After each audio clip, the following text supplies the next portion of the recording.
Bismillahirrahmanirrahim. Alhamdulillahi rabbil alamin. Wa bihi nasta'in wa ala umuri dunya waddin. Wassalatu wassalamu ala asrafil anbiya'i wal mursalin, sayyidina wa habibina wa safiina wa maulana Muhammadin wa ala alihi wa sahbihi ajma'in.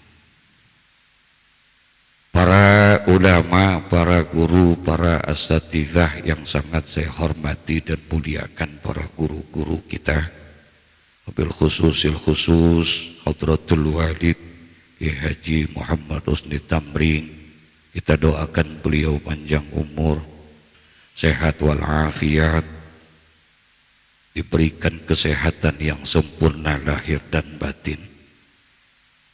Para guru yang mohon maaf tidak kami sebutkan namanya, teriring doa mudah-mudahan selalu istiqomah dalam dakwah, dalam iman dan Islam, membawa dan membimbing kita untuk selalu dekat kepada Allah dan cinta kepada Rasulullah. Amin ya Rabbal. Alhamdulillah, pagi ini kita sama-sama kembali bisa bertemu di dalam satu majlis yang insya Allah majlis ini penuh dengan ridha dan barokah Allah. Sebagaimana doa yang senantiasa dibaca oleh Nabi, Allahumma barik li ummati fi bukuriha. Ya Allah, berikanlah keberkahan pada umatku di waktu pagi hari. Amin ya Rabbal alamin. Para jamaah, Bapak Ibu sekalian yang berbahagia, satu hari Nabi Muhammad di waktu pagi sedang berjumpa dengan para sahabat-sahabatnya. Kemudian Nabi Muhammad bertanya kepada para sahabat, kaifa asbahtu? Bagaimana kabarmu di waktu pagi hari? Itu yang ditanya oleh Nabi Muhammad kepada sahabat-sahabat di waktu pagi hari, kaifa asbahtum? Bagaimana kabar kamu sekalian di waktu pagi hari? Kalau seandainya pertanyaan itu ada kepada kita, kira-kira jawaban kita apa? Bagaimana kabarnya Pak? Bagaimana kabarnya Pak? Ibu, pagi ini bagaimana kabarnya? Alhamdulillah, naon? Sehat? Baik? Itulah jawaban kita. Betul? Betul? Ketika kita ditanya bagaimana kabarnya pagi hari ini, Ustadz, alhamdulillah sehat, alhamdulillah baik. Tapi tidak jawaban sahabat. Ketika sahabat ditanya oleh Nabi Muhammad, kaifa asbahtum? Bagaimana kabar kamu sekalian di waktu pagi hari? Itu para sahabat tidak menjawab sehat, para sahabat tidak menjawab baik. Apa jawaban sahabat? Asbahna mu'mininan billah. Ya Rasul, pagi ini kami dalam keadaan beriman kepada Allah. Ini sahabat jawabannya. Dia enggak bilang sehat ya Rasulullah, dia enggak bilang baik ya Rasulullah. Al-Imam Al-Habib Abdullah bin Alawi Al-Haddad di awal-awal kitab Nasaihud Diniyah, beliau sudah memberikan sebuah ilustrasi. Barang siapa yang dia sehat badannya, banyak harta dan kekayaannya, tidak ada iman di dalam dirinya, itulah orang yang paling rugi dan paling hina di hadapan Allah. Apa artinya sehat kalau tidak ada iman? Betul? Apa artinya kita berlimpah ruah harta, tinggi jabatan kita, kalau tidak ada iman di dalam diri kita. Sahabat tidak bilang sehat, tidak, tapi sahabat bilang asbahna mu'minina billah, pagi ini kami dalam keadaan beriman kepada Allah. Insya Nabi tanya lagi, kata Nabi Muhammad, wa ma alamatu imanikum. Kalau kalian bilang bahwa pagi ini kalian beriman kepada Allah, wa ma alamatu imanikum, apa tandanya kamu beriman kepada Allah? Apa tandanya kamu beriman kepada Allah? Kalau pagi ini kalian mengatakan bahwa kami beriman kepada Allah, wa ma alamatu imanikum, apa tanda imanmu di waktu pagi hari ini? Udah 7:30 itu ya. Oh. Ini sampai jam berapa ya? Sampai jam berapa? Jam 10. Benar. Oke. Berapa duit?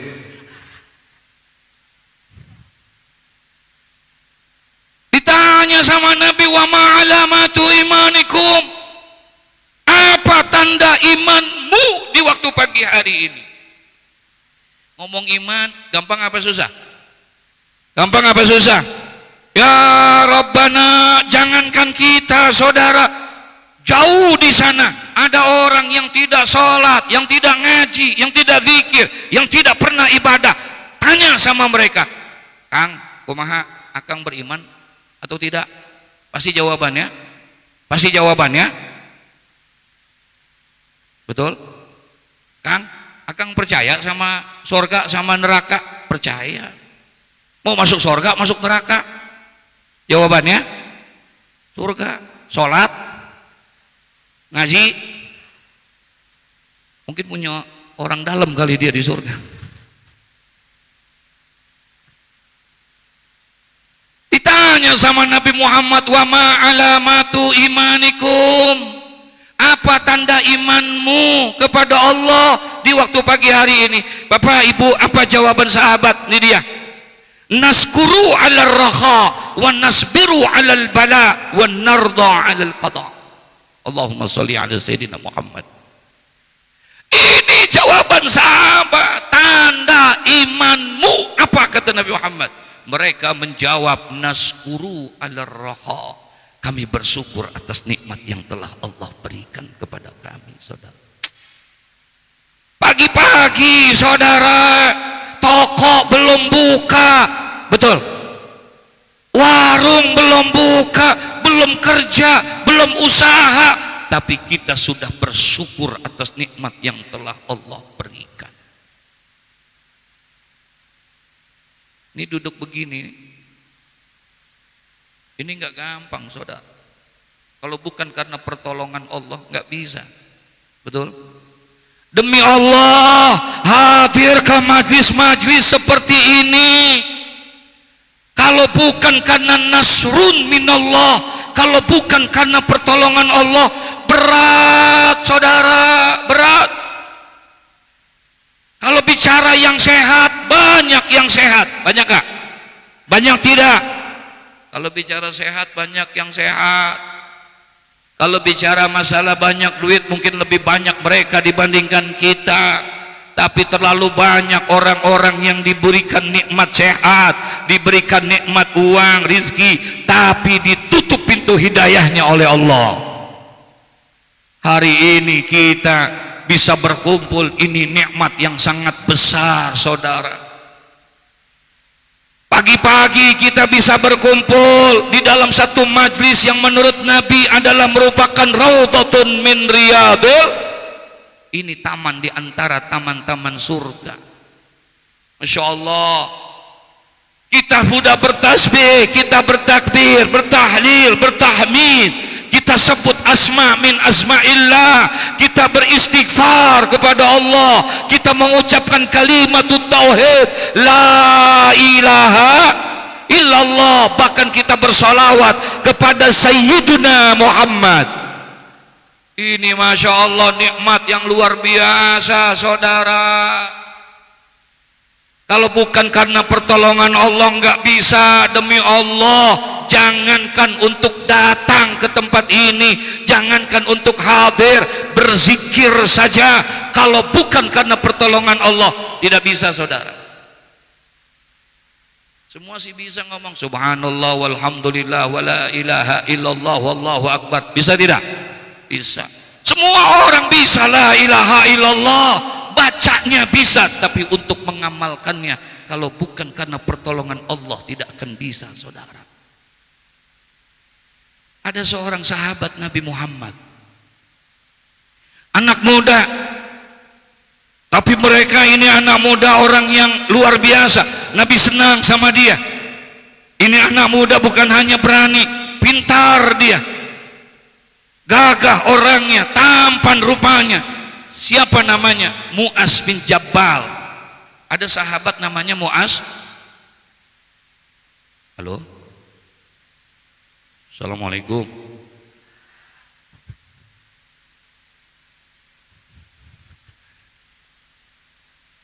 Ada sahabat namanya Mu'az. Satu hari Nabi ketemu dengan Mu'az bin Jabal.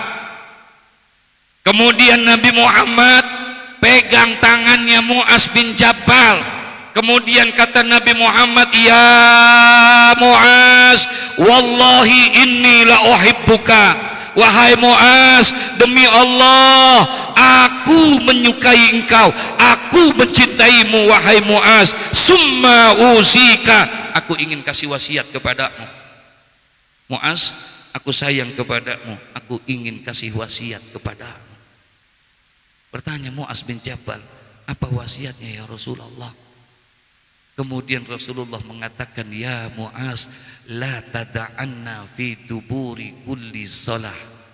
Jangan sekali-kali Mu'az engkau tinggalkan, aku pesan kepadamu, aku wasiat kepadamu wahai Mu'az, jangan sekali-kali engkau tinggalkan setelah selesai melaksanakan sholat, antakula, bacalah oleh kamu satu doa, Allahumma a'inni ala zikrika wa syukrika wa husni.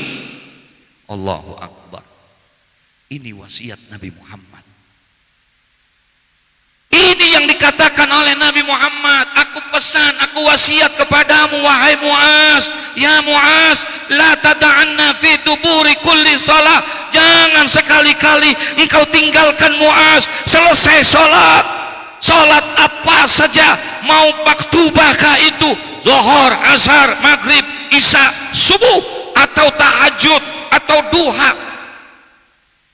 Sholat apa saja yang kamu kerjakan, jangan lupa dan jangan engkau tinggalkan satu doa, minta kepada Allah, Allahumma a'inni ala zikrika wa syukrika wa husni, insyaallah.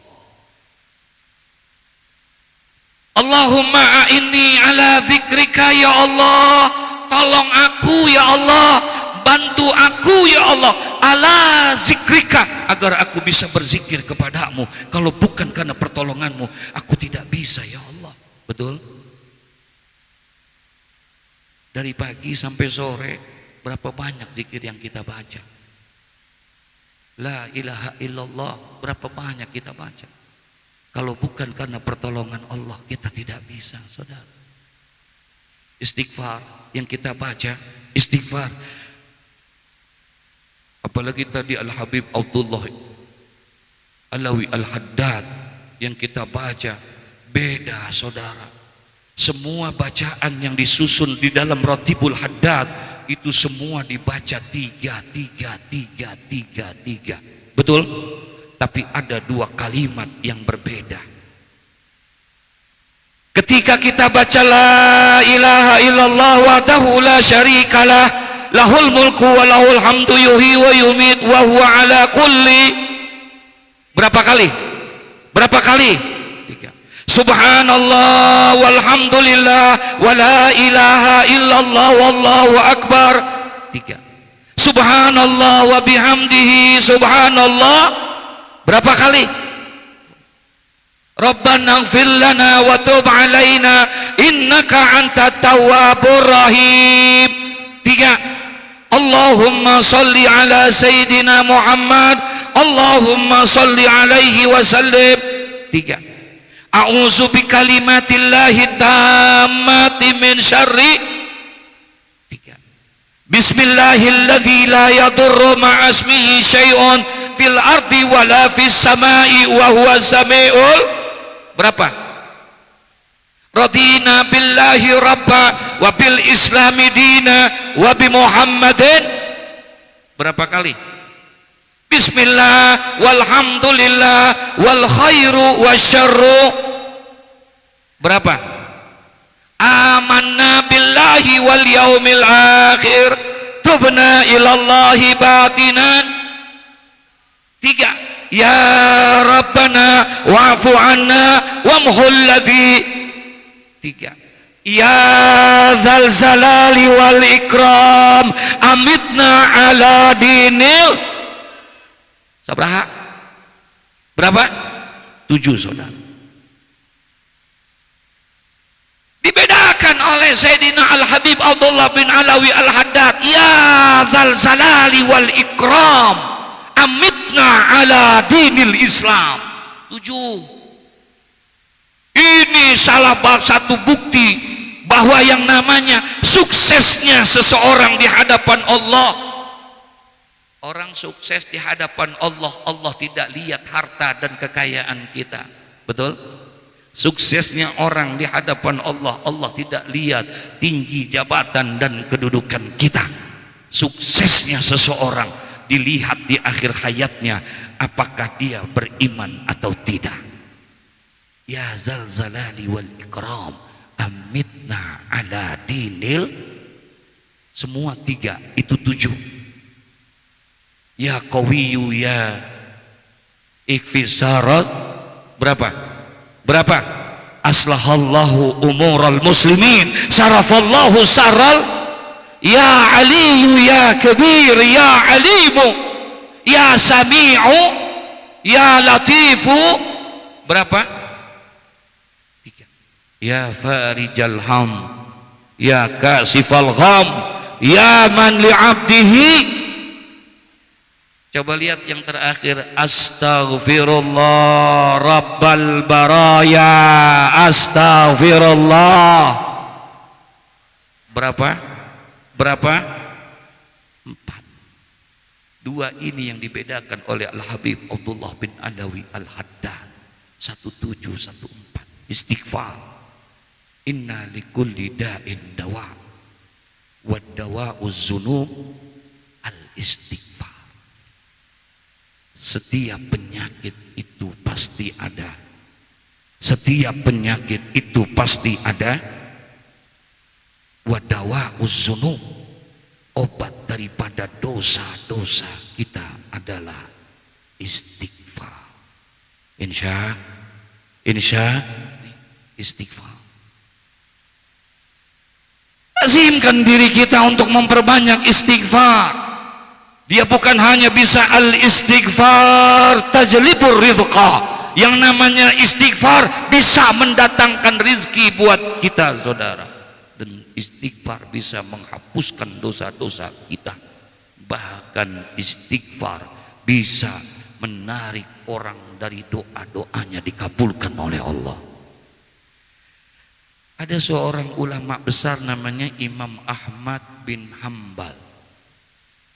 Imam Ahmad bin Hambal satu hari dia pengen sekali pergi pengen ke satu daerah, satu tempat. Taruhlah dia pengen ke Bogor, ingin sekali ke Bogor, tapi dia nggak tahu tujuannya buat apa, maksudnya untuk apa, tapi keinginannya pengen sekali ke Bogor. Ini Imam Ahmad bin Hambal. Sehingga akhirnya dia putuskan, udah bismillah saya pergilah ke sana. Walaupun saya nggak tahu tujuannya mau ngapain ini segala macam. Ketika sampai di Bogor, sampai di tempat yang dia tuju, dia bingung mau ngapain. Nggak ada tempat yang lain kecuali dia datang ke masjid, dia istirahat di masjid, dia zikir dan segala macam di waktu malam, kemudian dia mau tidur. karena hotel belum ada, apartemen belum ada, dia sewa-sewa pun belum ada. Akhirnya mau tidak mau tidurnya di mana? Tidurnya di mana?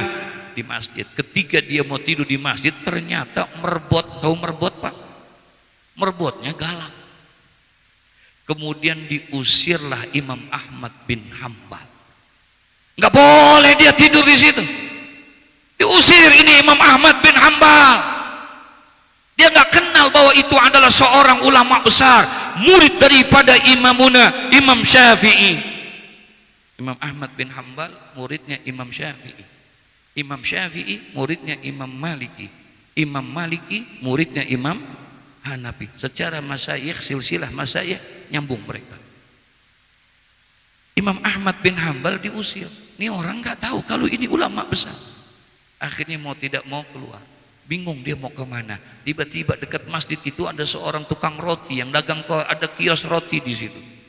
Kemudian dipanggil lah, Pak, kalau bahasa kita, kenapa?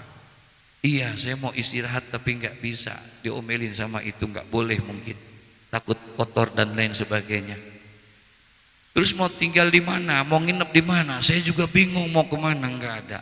Kata tukang roti itu, kalau memang tidak keberatan, boleh tinggal di rumah saya. Ngineplah sehari, nggak apa-apa di sini, kata dia. Tapi mohon maaf, rumahnya tidak besar, rumahnya kecil dan tidak bagus. Iya, nggak apa-apa. Alhasil menginaplah itu Imam Ahmad bin Hambal di tempat tukang roti. Waktu lagi dia nginap di sana mau tidur, dia lihat tukang roti lagi bikin adonan. Tahu adonan, Ibu? Lagi bikin adonan roti, pengen dagang. Cuman yang diperhatikan oleh Imam Ahmad bin Hambal, ini orang kok sambil bikin adonan mulutnya selalu berzikir. Mulutnya qomat kamit. Diperhatiin sama Imam Ahmad bin Hambal, nggak ada henti-hentinya, dia selalu berzikir. Akhirnya ditanya sama Imam Ahmad bin Hambal. Kata Imam Ahmad bin Hambal, apa? Maaf Tuan, saya perhatikan Tuan ini lagi bikin adonan, lagi bikin persiapan roti, tapi selalu berzikir. Apa yang dibaca? Kata dia, nggak ada yang dibaca kecuali Astaghfirullah Rabbal Baraya, Astaghfirullah. Itu yang dibaca sama dia. Saya istighfar, Astaghfirullah Rabbal Baraya, Astaghfirullah minal khataya. Itu yang saya baca berulang-ulang, berpuluh-puluh, beratus-ratus, tiap hari aku baca itu. Ditanya oleh Imam Ahmad bin Hambal, apa yang engkau dapatkan dari bacaan itu? Apa kata dia? Usahaku berkah. Yang kedua, doaku tidak pernah ditolak oleh Allah. Karena sebab membaca apa? Karena sebab membaca istighfar. Benarkah doamu tidak pernah ditolak oleh Allah? Benar. Hanya satu yang belum aku dikabulkan oleh Allah, kata tukang roti itu. Dari sekian banyak doa-doaku, aku selalu dikabulkan oleh Allah Subhanahu wa taala, tapi tinggal satu yang belum dikabulkan oleh Allah. Imam Ahmad bin Hambal nanya sama tukang roti, apa yang belum dikabulkan? Permintaan apa yang belum dikabulkan oleh Allah daripada doa-doamu? Semua sudah dikabulkan, hanya satu permintaanku yang belum dikabulkan oleh Allah. Apa? Aku ingin sekali berjumpa dan bertemu dengan seorang ulama yang bernama Imam Ahmad bin Hambal. Masya Allah. Kata Imam Ahmad bin Hambal, oh pantas.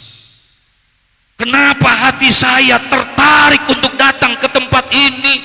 Padahal aku tidak tahu tujuannya mau apa. Aku tidak tahu maksudnya untuk apa. Ternyata aku dipanggil karena berkat doa dari orang yang suka membaca istighfar. Allahumma sholli ala Sayyidina Muhammad. Nih kita, nggak ada ruginya saudara. Insya Allah corona hilang.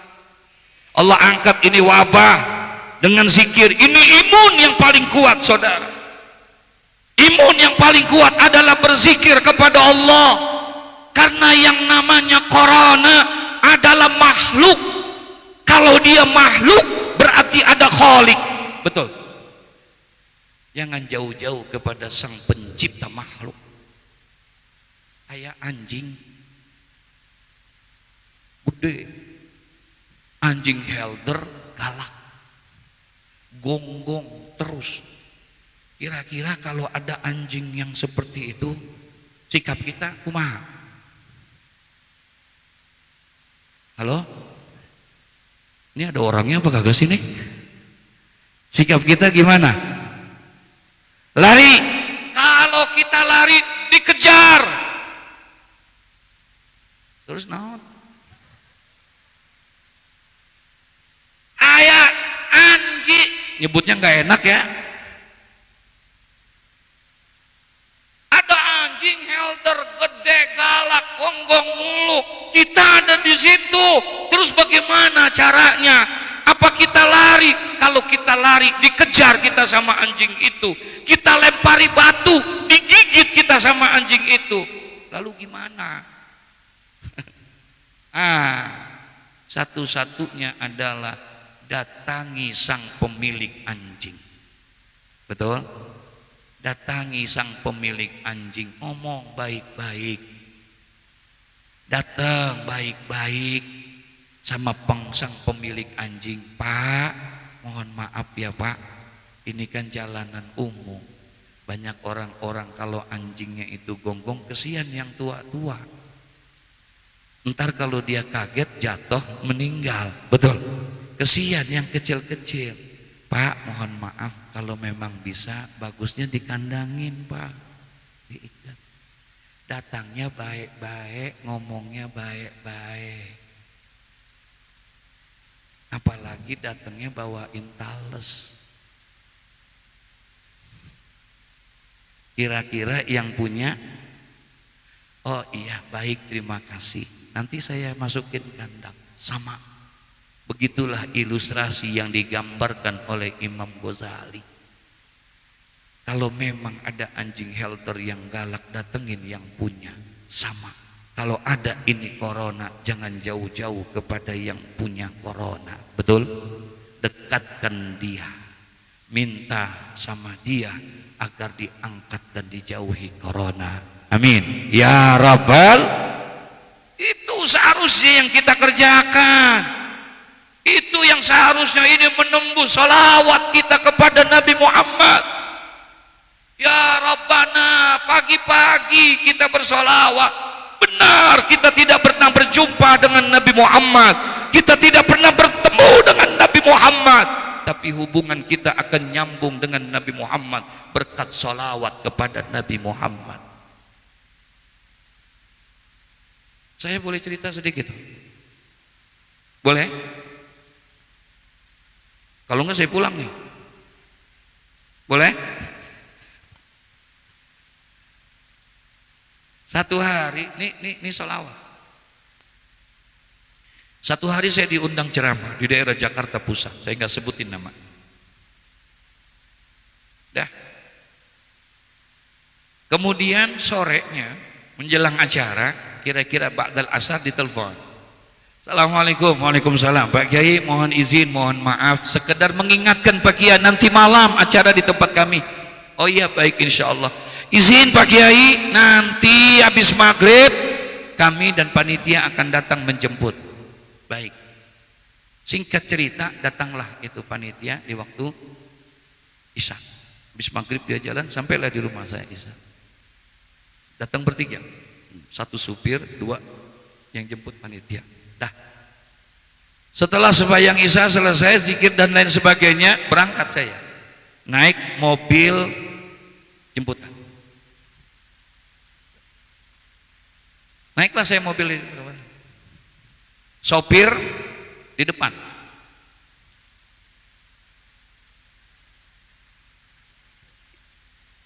Emang salah saya ngomong? Hah? Sopir di depan. Tadi yang datang berapa orang? Yang datang berapa orang? 3. Sopir 1 di depan, sama temennya 1, 2. Berarti tinggal berapa?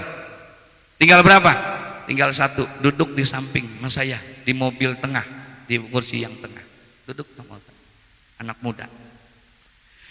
Di tengah perjalanan anak muda ini tangan saya dipegang sama nih anak muda. Apa kata anak muda ini? Pak Ustadz, mohon izin, mohon maaf Pak Ustadz, tolong bimbing saya Pak Ustadz, saya mau tobat. Tolong bimbing saya Pak Ustadz, saya mau insaf. Sekali saya nggak jawab, saya liatin aja. Dia ngomong lagi, Pak Ustadz maaf, tolong bimbing saya mau tobat, saya mau insaf, saya takut Pak Ustadz. 2, 3, 4, 5 kali dengan ngomongan yang sama. Ini boleh nggak saya cerita?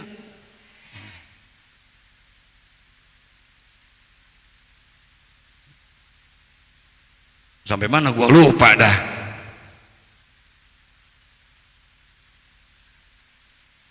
Lima kali dia ngomong, Pak Ustadz bimbing saya mau tobat, saya mau insaf. Akhirnya saya tanya sama dia, Bang, mohon maaf, kenapa abang pengen tobat? Kenapa abang pengen insaf? Dosa apa yang sudah abang kerjain? Maksiat apa yang abang sudah lakuin? Apa jawaban dia? Tangan saya dipegang keras sama dia. Ustadz maaf, malu, sudah terlalu banyak dosa-dosa saya, sudah terlalu banyak maksiat yang saya kerjain.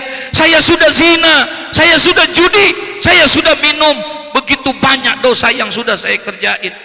Itu rumah-rumah tahanan yang ada di Jakarta, hampir semua saya sudah masuki Pak Ustadz. Ini kata dia. Bahkan ada satu dosa yang saya tidak bisa lupakan sampai sekarang, saya dibayangi dengan ketakutan. Dia pegang kenceng tangan saya. Saya pernah membunuh orang. Lah, saya takut jadinya saudara.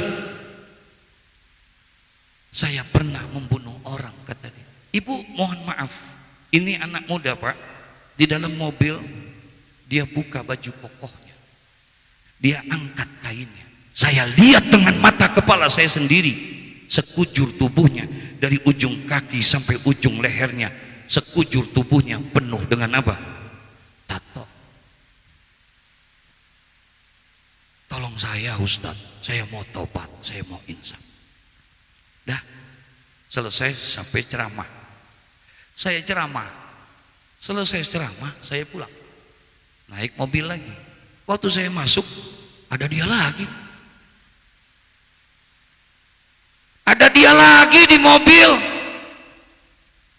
Tapi anehnya saudara, ketika kami pulang dari tempat acara naik mobil, ini anak muda duduk saja, diam. Tidak ada satu kata pun yang keluar dari mulutnya. Tidak ada satu kalimat pun. Dia hanya diam, tertunduk, diam saja. Sepanjang perjalanan sampai rumah saya, dia diam, saya juga diam lagi. Sampailah di rumah saya. Ketika sampai di rumah saya, ada satu kejadian yang saya tidak bisa lupakan. Ketika saya keluar dari mobil, kemudian anak muda ini pun juga keluar. Kemudian dia peluk saya, dia nangis di pundak saya. Apa kata dia? Ustadz, saya takut. Tolong saya Ustadz, saya mau tobat, saya mau insaf. Apa yang mesti saya kerjakan? Apa yang mesti saya lakukan Ustaz? Begitu kata. Disitulah baru saya sadar, saya yakin bahwa ini anak benar-benar pengen apa? Tobat. Akhirnya saya bilang, Bang, kalau untuk memberikan nasihat mohon maaf, saya belum mampu Bang, saya juga masih banyak dosa. Saya masih suka berbuat maksiat, tapi satu Bang, kalau abang sudah bertobat kepada Allah, kemudian abang kerjakan ini, insya Allah sebanyak apapun dosa yang kita kerjakan akan diampuni oleh Allah Subhanahu wa ta'ala. Ini bukan kata saya, tapi yang memberi janji adalah Nabi Muhammad. Bang, satu pesan saya, Rasulullah bersabda, aksiru minas salati alayya fa inna salatakum alayya maghfiratun lizunubikum. Itu yang saya pesan sama dia. Saya bilang sama dia, aksiru minas salati alayya, perbanyaklah oleh kamu bersolawat kepadaku, kata Nabi Muhammad. Fa inna salatakum alayya, karena sesungguhnya solawat yang kalian baca untuk aku, maghfiratun lizunubikum, akan menghapuskan dosa-dosa kamu sekalian. Insya. Jadi saya harus baca solawat, Ustadz? Iya.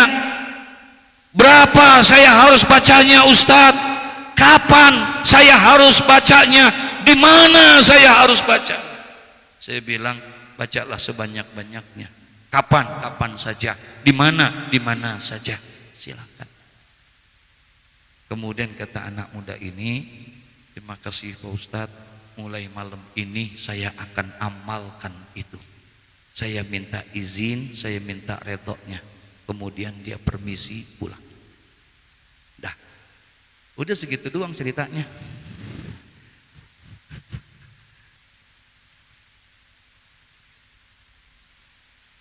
Udah saya cerita sama dia segitu. Nggak pernah jumpa lagi. Hari berganti minggu. Minggu tukar dengan bulan. Sebulan, 2 bulan, 3 bulan, 4 bulan kemudian, sore-sore telepon saya bunyi. Kemudian saya angkat. Assalamualaikum. Waalaikumsalam. Mohon izin Pak Kiai, kami dari Jakarta Pusat yang beberapa waktu yang lalu mengundang Pak Kiai di tempat kami. Oh iya, ahlan wa sahlan. Bagaimana kabarnya? Baik Pak Kiai. Mohon izin, semalam kami pengurus masjid dan warga masyarakat ada musyawarah dalam rangka persiapan tabligh akbar, pengajian akbar. Kami sepakat dari hasil rapat minta Pak Kiai kembali untuk memberikan tausiahnya. Oh iya baik. Tanggal berapa? Tanggal sekian. Dah bisa. Insya Allah doakan biar saya sehat. Baik Kiai. Nanti insya Allah di waktu acaranya kami akan datang menjemput Pak Kiai. Saya bilang jangan. Nggak usah dijemput. Gue takut yang ikut lagi. Saya bilang nggak usah dijemput, saya masih ingat, insya Allah saya tahu. Dah, datanglah waktunya. Kemudian saya berangkat bersama supir saya menuju tempat acara. Sampai di sana, kemudian saya ceramah. Dah, selesai ceramah, kemudian makan. Di sana, habis ceramah, makan. Enggak, ini saya lagi cerita. Saya lagi cerita. Di sana habis ceramah makan. Di sana. Dah habis ceramah makan. Lagi di sana bukan hanya makan doang, pulangnya dikasih parcel. Udah selesai, pas lagi kita makan, saya ingat sama anak muda itu. Sambil makan, saya ingat sama anak muda. Kemudian saya tanya sama pengurus, Pak Haji, 4 bulan yang lalu, pertama kali saya ceramah di tempat ini, dulu ada anak muda yang datang jemput saya. Kok malam ini nggak kelihatan? Kemana ya? Yang mana Kiai? Orangnya begini. Saya ceritain, tatonya banyak, ini dan lain sebagainya. Oh iya, benar Pak Kiai. Dia memang dulu jemput Pak Kiai. Benar, orang itu benar yang pernah ngikut jemput Kiai. Kemana? Kok malam ini nggak ada? Mohon maaf Pak Kiai, itu anak muda yang dulu jemput Pak Kiai, yang orangnya banyak tatoan dan lain sebagainya, baru beberapa hari yang lalu meninggal dunia. Inna lillahi wa inna ilaihi mati. sampai sekarang.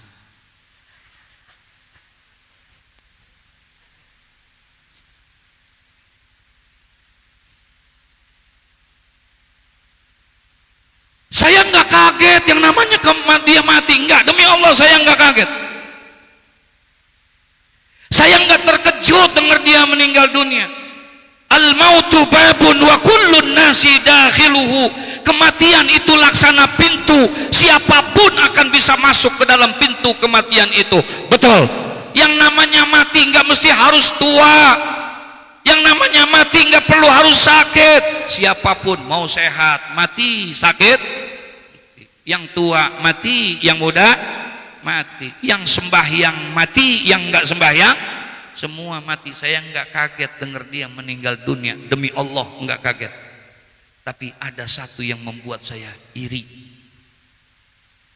Ketika pengurus itu bicara, Pak Kiai, itu anak muda yang dulu menjemput Pak Kiai beberapa hari yang lalu meninggal dunia dalam keadaan sujud waktu melaksanakan sholat subuh berjamaah. Bagus tidak? Bagus tidak? Itu yang bikin saya iri. Meninggal dunia dalam keadaan sujud. Maaf, seorang ustadz belum tentu bisa meninggal dunia seperti itu. Betul. Seorang kiai belum tentu meninggal dunia seperti itu. Ini preman. Dosa apa yang belum dia lakukan? Dia pernah zina, dia pernah nyolong, dia pernah mencuri, bahkan dia pernah membunuh orang. Semua rumah-rumah tahanan sudah pernah dimasuki oleh dia. Sekujur tubuhnya penuh dengan tato. Tapi ketika dia bertobat kepada Allah dengan taubatan nasuha, Allah terima tobatnya, Allah angkat derajatnya, Allah matikan dia dalam keadaan husnul khatimah. Masya Allah. Itu yang membuat saya iri. Sampai akhirnya saya tanya, kok bisa? Padahal 4 bulan yang lalu anak ini nangis-nangis sama saya. Kok bisa 4 bulan yang lalu dia nangis kepada saya? Dia minta tolong, minta dibimbing, dia mau tobat, dia mau insaf. Karena sudah terlalu banyak dosa yang dia lakukan. Tapi sekarang saya dengar orang ini meninggal dunia begitu luar biasa. Kata pengurus masjid, Pak Kiai, maaf, anak muda itu orang kampung sini asli, Pak Kiai. Orang sini nggak ada yang heran kalau ngelihat kelakuan dia tiap hari minum, tiap hari mabok. Enggak. Emang anak ini belum lahir aja udah jadi preman.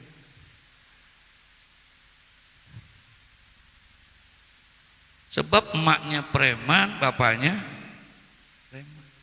Jadi orang sini mah nggak kaget kalau dia melakukan maksiat, Pak Kiai. Tapi saya saksinya, kata nih pengurus, saya saksinya Pak Kiai. Beberapa bulan belakangan ini saya saksikan anak muda ini setiap malam sembahyang tidak pernah tinggal, zuhur, asar, maghrib, isya, subuh. Kalau selesai sembahyang isya orang pada pulang, dia iktikaf di masjid. Dan tidak ada yang dia lakukan sambil menangis kecuali Allahumma sholli ala sayyidina Muhammad wa ala ali sayyidina Muhammad. Allahumma sholli ala sayyidina Muhammad wa ala ali sayyidina. Hanya itu yang dia baca. Dia nggak tahajud karena dia nggak bisa, dia baru tobat, dia baru belajar agama. Dia nggak bisa baca Quran, dia belum bisa baca Quran karena dia baru belajar agama. Yang dia bisa hanya sholawat kepada Nabi Muhammad. Itu aja yang dia baca tiap malam. Allahumma sholli ala sayyidina Muhammad wa ala ali sayyidina Muhammad. Hanya itu yang dia baca setiap malam. Allah abulkan apa yang dia minta. Aksiru minas salati alayya, perbanyaklah oleh kamu bersalawat kepadaku, kata Nabi Muhammad. Fa inna salatakum alayya maghfiratun li zunubikum, karena salawat yang kalian baca dapat menghapuskan dosa-dosa kamu sekalian.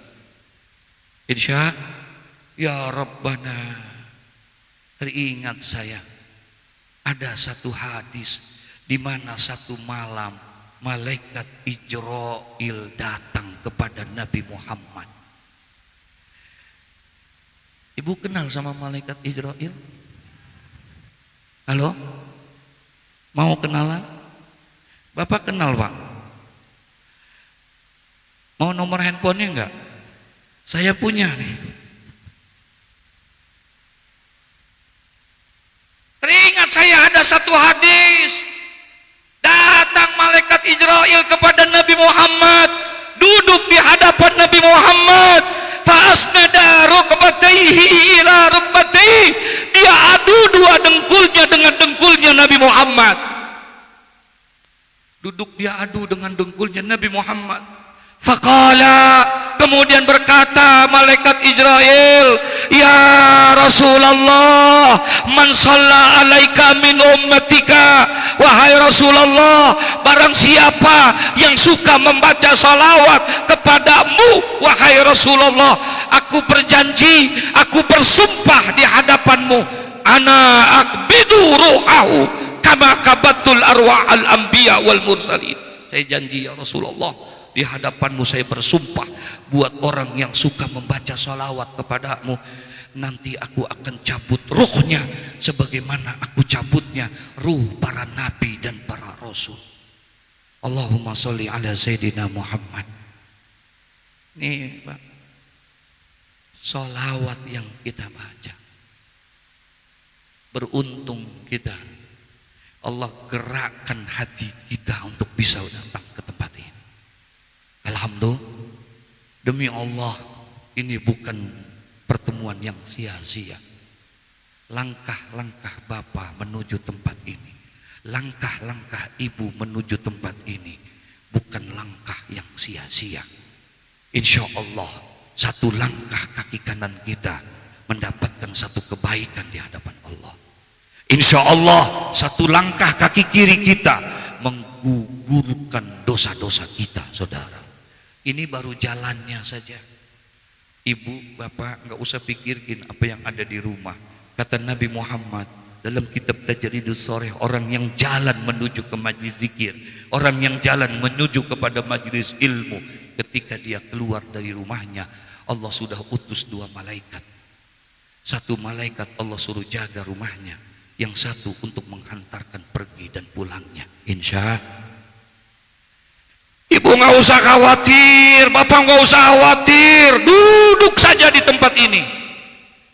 Di atas majelis ini berkumpul 700 malaikat berdoa kepada Allah agar orang yang duduk di majelis ini diampuni dosanya oleh Allah. Allahu Akbar. Begitu besar dan manfaatnya kita hadir di majelis ini. Pantas kalau Rasulullah bilang, aku pesan kepadamu wahai Muaz, aku wasiat kepadamu wahai Muaz, la tada'anna fi tuburi kulli shalah. Kamu jangan tinggalkan Muaz. Setelah selesai bacalah doa, minta sama Allah, Allahumma a'inni ala zikrika. Ya Allah, bantu aku ya Allah agar aku bisa berzikir kepadamu, agar aku bisa bersalawat kepada kekasihmu, agar aku bisa beristighfar kepadamu ya Allah. Jadikan lisan ini menjadi lisanun zakirun, lisan yang selalu berzikir kepada Allah. Tidak keluar dari mulut ini kecuali kalimatut thayyibah, kalimat-kalimat yang baik. Ya Allah, Allahumma a'inni ala zikrika. Itu yang kita minta. Yang kedua kita minta, Allahumma a'inni ala zikrika wa syukrika. Takdirnya ini doa, Allahumma a'inni ala syukrika. Ya Allah, aku bersyukur kepada, aku minta pertolonganmu ya Allah, agar aku bisa bersyukur atas nikmat yang telah Engkau berikan. Masya Allah. Nikmat yang telah Allah kasih banyak atau tidak? Banyak atau tidak? Karunia yang Allah sudah berikan kepada kita banyak atau tidak? Masya Allah, dari sekian banyak nikmat yang telah Allah kasih, dari sekian banyak karunia yang Allah telah berikan kepada kita, Allah tidak minta apa-apa, Allah tidak menuntut apa-apa. Dari sekian banyak nikmat yang aku kasih, kata Allah subhanahu wa ta'ala, aku tidak menuntut apa-apa, aku tidak minta apa-apa, tapi aku hanya minta satu, kata Allah. Apa? Syukuri nikmatku, kata Allah. Jikalau kamu pandai mensyukuri nikmat, aku janji aku akan tambah nikmat itu. Tapi jikalau engkau tidak pandai mensyukuri nikmat, hati-hati, kata Allah, azabku amat pedih. Disitulah Allah janji, la in syakartum la azidannakum wa la in kafartum inna azabi. Al-Imam Syekh Ibrahim bin Adham bin Mansur dituliskan di dalam sebuah kitab klasik yang ditulis oleh Syekh Al-Imam Al-Hafiz Syihabuddin Ahmad Ibnu Hajar Al-Asqalani.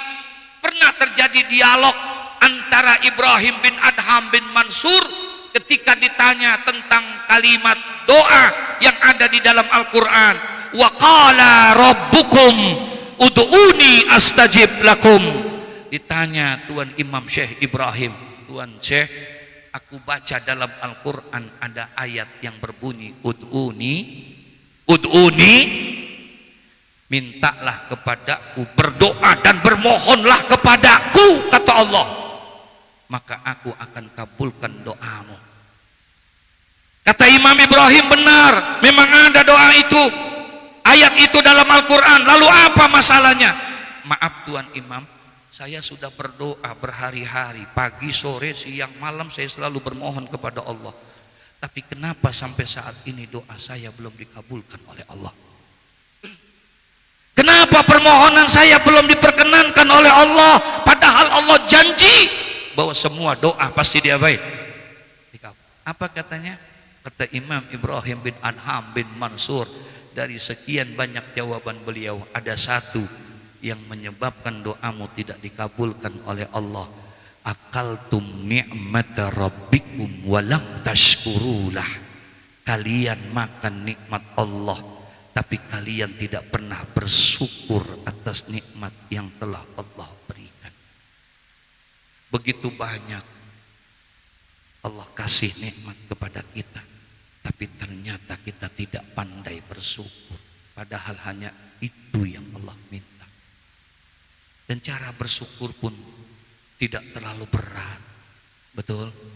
Allah hanya minta sebagai tanda rasa syukurmu atas nikmat yang aku berikan. Aku hanya minta zohor, asar, maghrib, isya.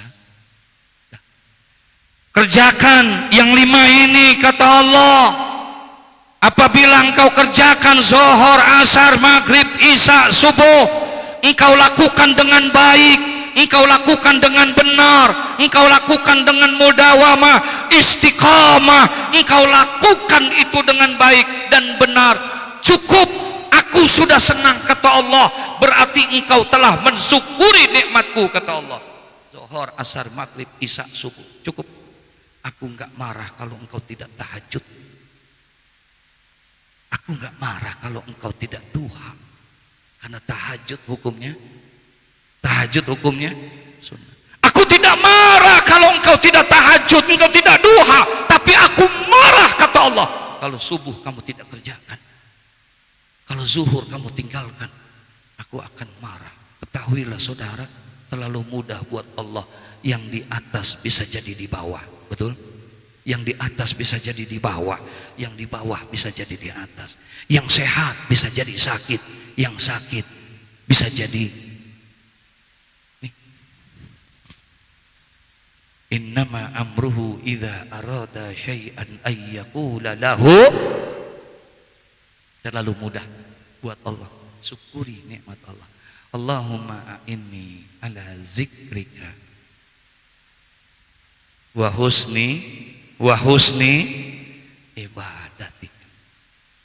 Yang terakhir, udah 8:30.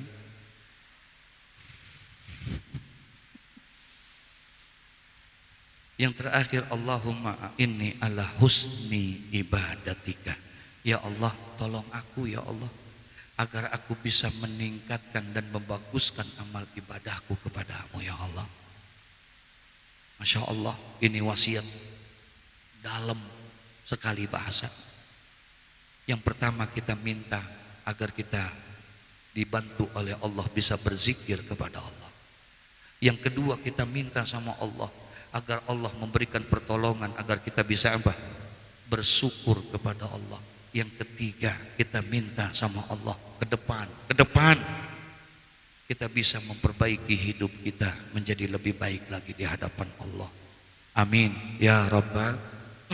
Tanpa terasa perjalanan waktu begitu cepat, betul. Perjalanan waktu begitu luar biasa. Jam dari detik berubah menjadi menit, menit bertukar dengan jam, jam berganti dengan hari, hari bertukar dengan minggu, minggu berubah dengan bulan, bulan pun berganti menjadi tahun. Tanpa terasa saat ini kita sudah memasuki 2021. Itu artinya baru beberapa hari yang lalu kita tinggalkan 2020. Betul Pak? Iya. Maaf Ibu, secara bilangan angka bertambah umur kita. Secara bilangan, secara angka, kemarin umur kita 2020 40 tahun, masuk 2021 berarti 41.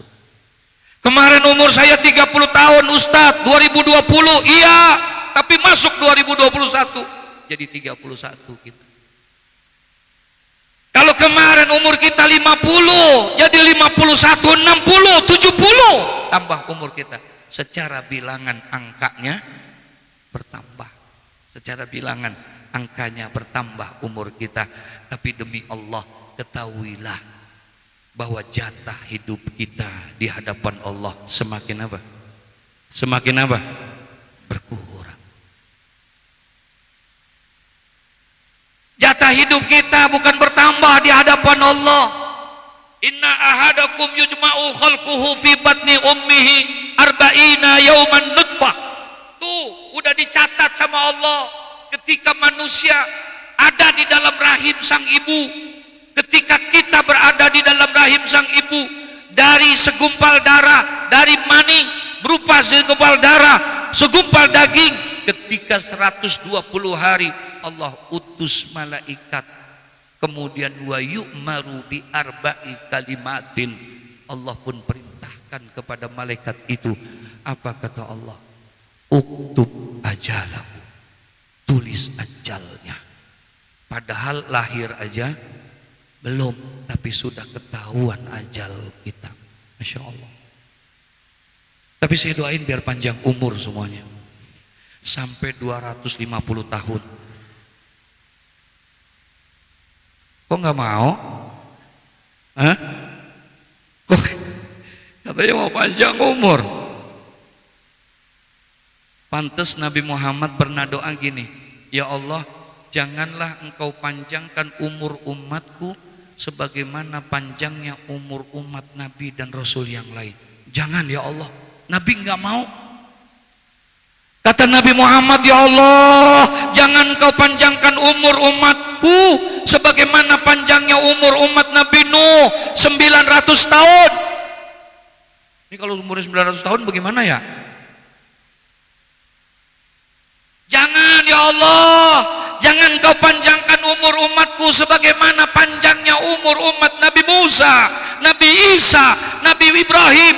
Jangan ratusan tahun, jangan ya Allah.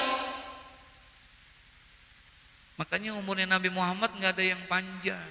Nabi pernah bilang baina sitin wasab'in, antara 60 70. Tuh umurnya umat Nabi Muhammad pada umumnya. Kalau yang lebih sedikit ada, tapi jumlahnya dikit. Sekarang kita nyari orang yang umurnya 90 tahun susah apa gampang? Susah nyari orang yang umurnya 90 tahun. Udah jarang, Pak. Betul. Apalagi sekarang malaikat lagi demen sama yang muda-muda. Ya Allah, ya Rabbana. Udah deket-deket dah sekarang sama ulama. Deket-deket kepada majelis. Cukup, dagang silakan. Jadilah kamu pedagang yang sukses. Amin. Bekerjalah kamu dengan bekerja sesungguh-sungguhnya agar jabatan dan karirmu naik. Tapi demi Allah, jangan kau lupakan majlis zikir, jangan kau lupakan majlis ilmu, jangan kau tinggalkan tahajud, jangan kau tinggalkan istighfar, jangan kau tinggalkan salawat kepada Sayyiduna Muhammad. Silakan kita berdagang, silakan kita bekerja, cari dunia itu. I'mal lidunyaka ka'annaka ta'isu abada. Carilah dunia itu seakan-akan kamu hidup buat selama-lamanya. Tapi jangan lupa akan kehidupan apa? Akhirat. Tuh, minta supaya besok lebih baik lagi. Yang belum tahajud, ayo kita tahajud. Amin. Ya Rabbal, itu namanya Allahumma a'inni ala husni. Yang belum pernah duha, ayo kita duha. Yang belum kita baca Quran, ayo kita baca Quran. Berarti semuanya menjadi kebaikan buat kita. 3 tuh doa. Allahumma a'inni ala zikrika wa syukrika wa husni. Jelas? Jelas? Bapak jelas? Bapak jelas? Ibu jelas? Kalau sudah jelas, assalamualaikum warahmatullahi wabarakatuh.